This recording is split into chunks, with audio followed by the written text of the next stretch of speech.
Hello. So here we have Yousaf Aftab, who is a pharmacist, and then Dr. Aziz Hafiz, great, who worked for Humanitarian First, disaster relief international organization NGO, which is 22 years old and based in London, and they provide aid to, direct aid in the last Haiti. So Haiti was our most recent mission, but we work in disasters across the world, which we've done for the last 2 decades, as well as development work throughout Africa. Okay, so just very quickly, like as a pharmacist and as a doctor specialized in disaster relief, how would you define or explain the use of the term localization in humanitarian context?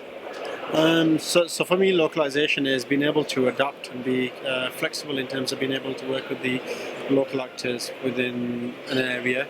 So you have your international expertise, you have your partnering with varying organizations, and this is how you are able to deploy that skill and knowledge. Also facilitate that skills and knowledge in a local area, but working alongside with them, hand in hand, rather than just offshoot that you provide them the donations or you provide them the equipment, but it's actually working together, understanding the cultural, social and other types of backgrounds to be able to do that humanitarian assistance and work that's needed, whether that's been on its own through your own organisation or whether it's with a plethora of varying different organisations, and working with even faith groups and community groups there. So that's what it means to me.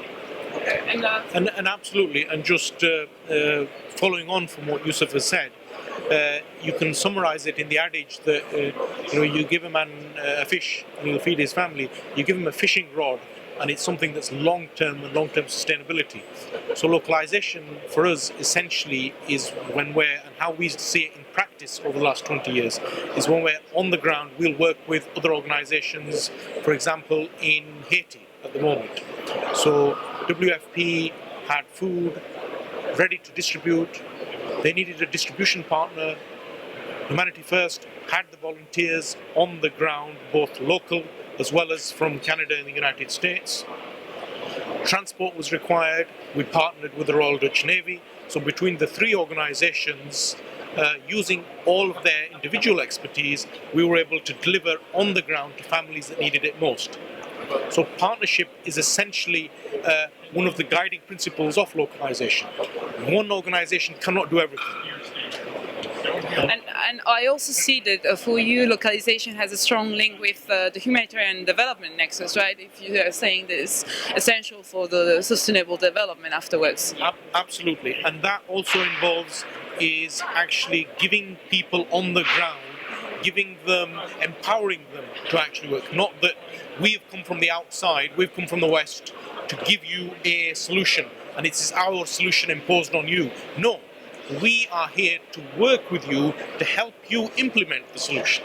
Okay. And do you see localization more as a trend or approach towards humanitarian assistance, or is rather a policy as a whole, or is that an approach that includes many policies like cash transfers? Or I think essentially localization is a going back to basics of how humanitarian aid should have been from day one. It's basically an integrative and an inclusive approach. It's always top down to bottom up in terms of how the approach should work.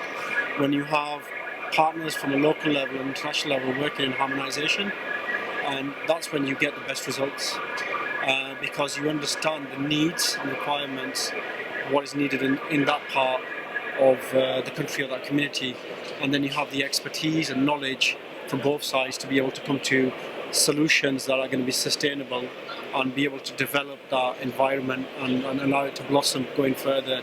So you're creating an infrastructure that's going to work for a long time. Great. And just one last question: what does this interest in localization comes from? Do you think it's more led by governmental institutions, NGOs, or rather the people itself that are affected by crisis?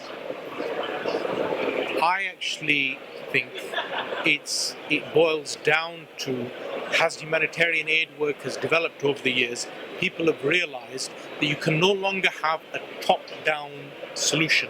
It has to work on the ground upwards. If you're not going to partner with and work with the people and the beneficiaries on the ground, your project is not necessarily going to succeed. So that's, I think, where localization has come to the fore now. We've just given it a name. Now we call it localization.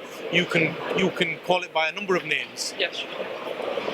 Yeah, and I just echo the sentiments of Dr. Aziz. At the end of the day, label it whatever you want. It is, at the end of the day, fundamentally working at that level and assisting people to make sure that they're ready to be able to do the things that they require, and you're feeding into that. And that's what that's what everybody should be working in harmony together to do.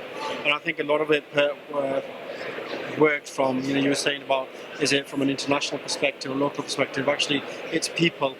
It's what people care about, what they want to do, and the heart of it could be all sorts of things, from faith to culture to just helping human beings and valuing them in terms of what's required.